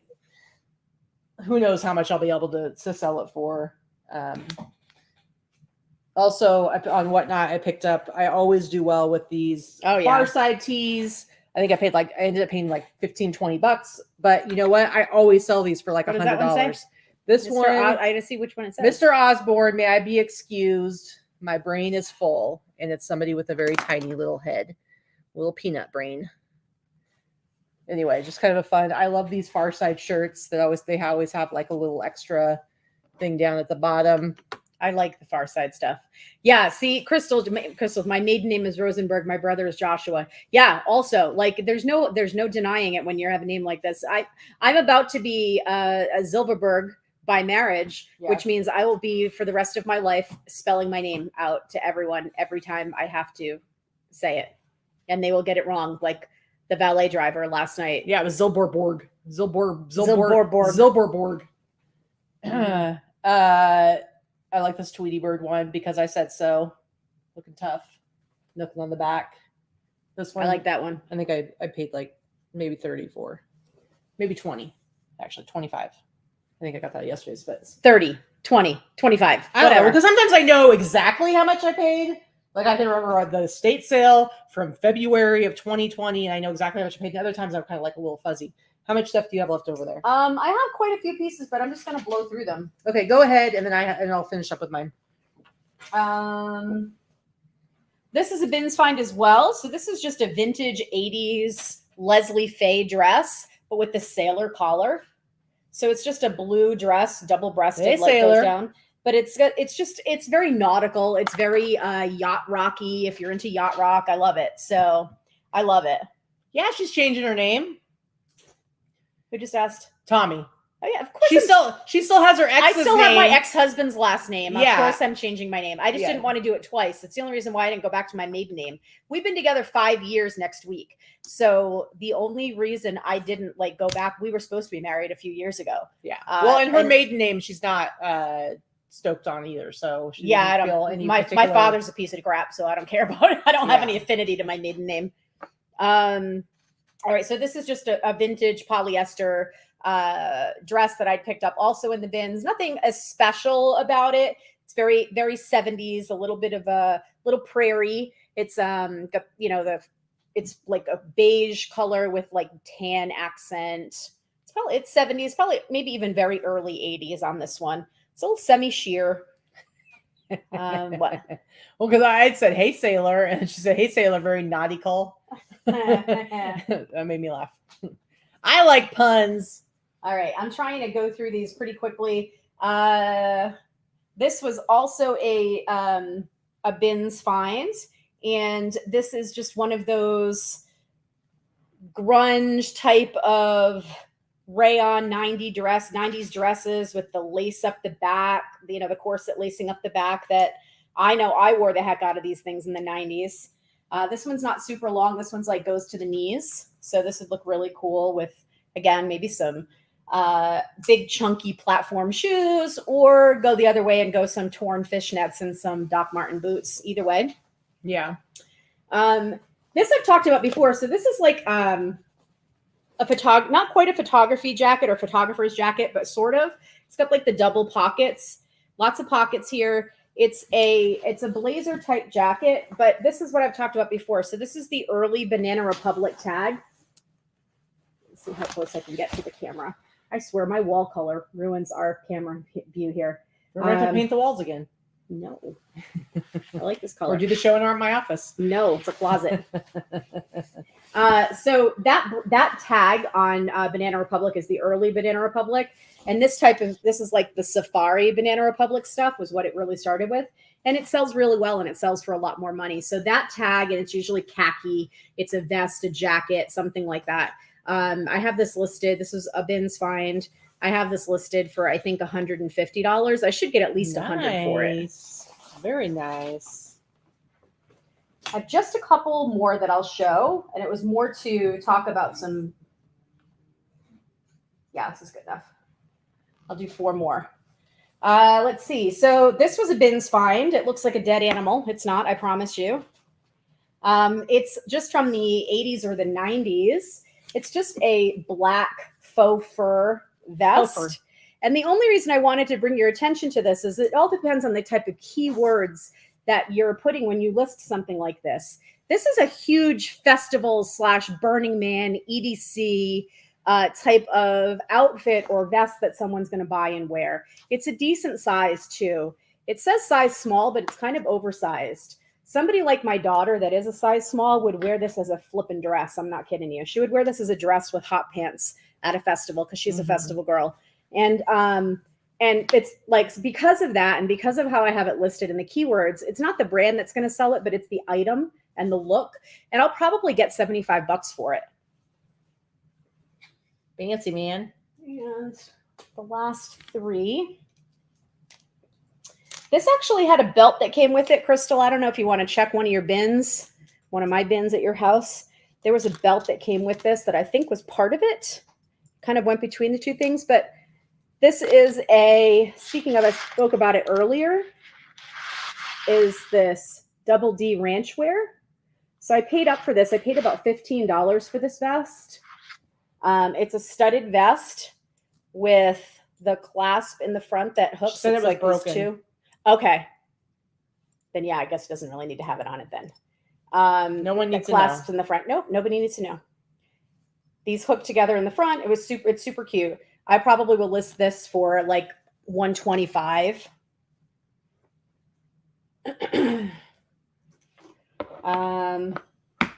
Another bins find. Your very basic. This is like Pepto-Bismol pink. I know you can't quite tell with this the lighting, but Pepto-Bismol pink with some little plastic, possibly Bakelite buttons on the front. Just a very 60s mod. It's got like this textured ribbed polyester, and it's cute. I like paid, like less than $2 for it. It's a standard 60s frock. Ooh, a frock. And I would sell that for probably $60 or so. This I got in Washington, and this I ended up paying like $5.99 for at their Value Village, which is their Savers. This is a brand. Something about it just struck me as it looked like it could have been something. So that was why I had grabbed it. It's just this is kind of an army green. It doesn't look like it on the screen. And it has these kind of thrashed looking peace signs all over it. This is like a little tank dress, and it's in the front and the back. It's just cotton. This is the tag. It is J. Gerard, Gerard.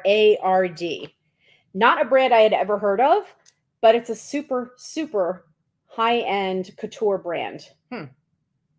How much will it sell for? I think I can list this for like 150 to 200, maybe 250. That's crazy.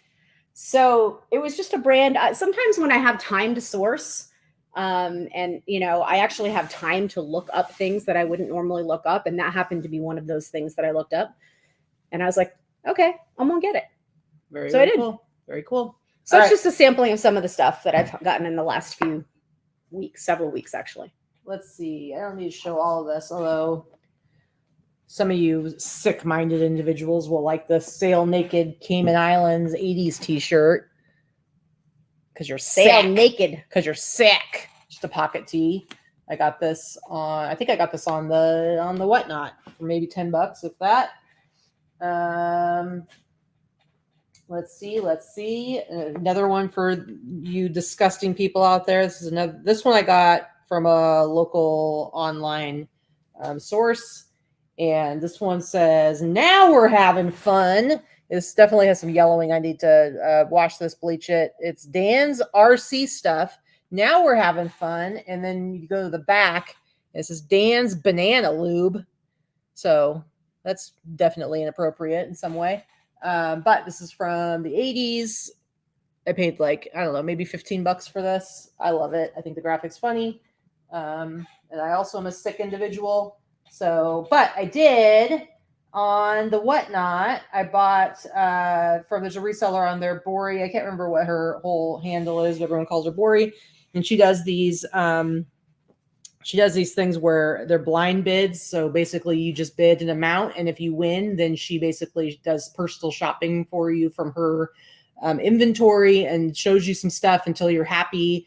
And so I did my very first one ever, and it was $45. And I basically said anything horror/Halloween or Jesus. Those are your two. And I was being serious, but of course I recognized it sounded really silly. And she was like, kind of like took her a second, and then she's like, oh, Jesus, I've got some stuff. So she grabbed 3 shirts for me. So I got 3 shirts for $45, and I was very happy with what I got. First off, I got this one. It says, Jesus is the team I play on. Tackle life with Christ.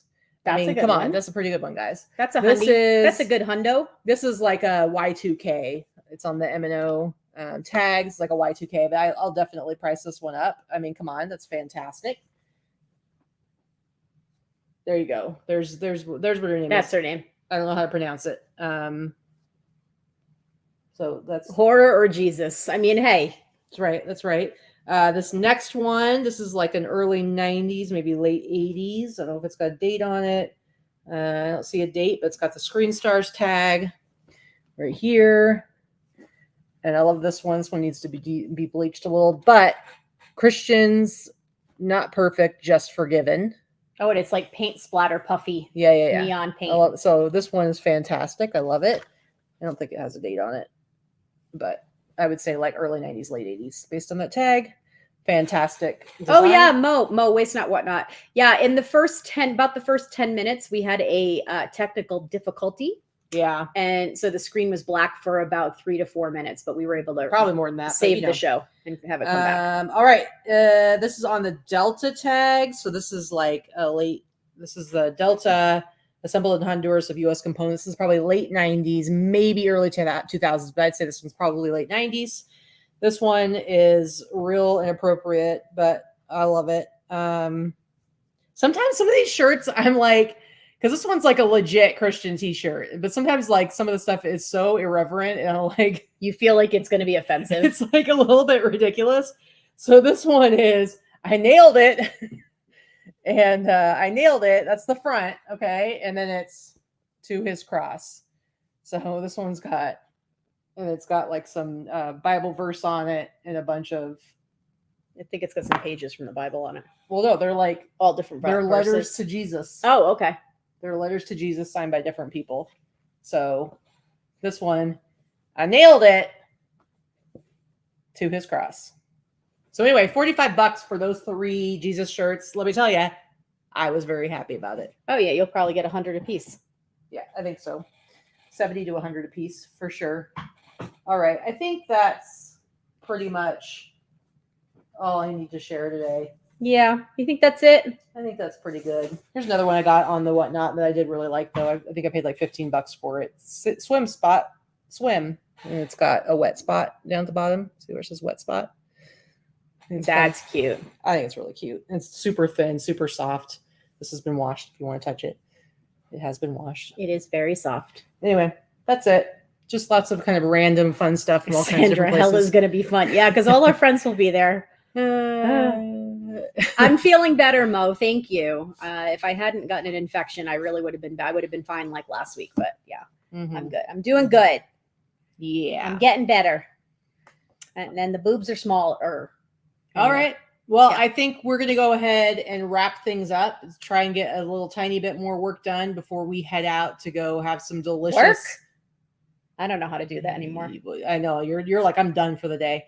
I need to get a little bit more work done before we wrap up, and then we're going to go head out and meet up with Mikey and Super Court for some fun stories about his balls and some good Mexican food. I don't know that needs to be in the same sentence. I don't know why not. Mikey's balls and Mexican food in the same sentence is a little.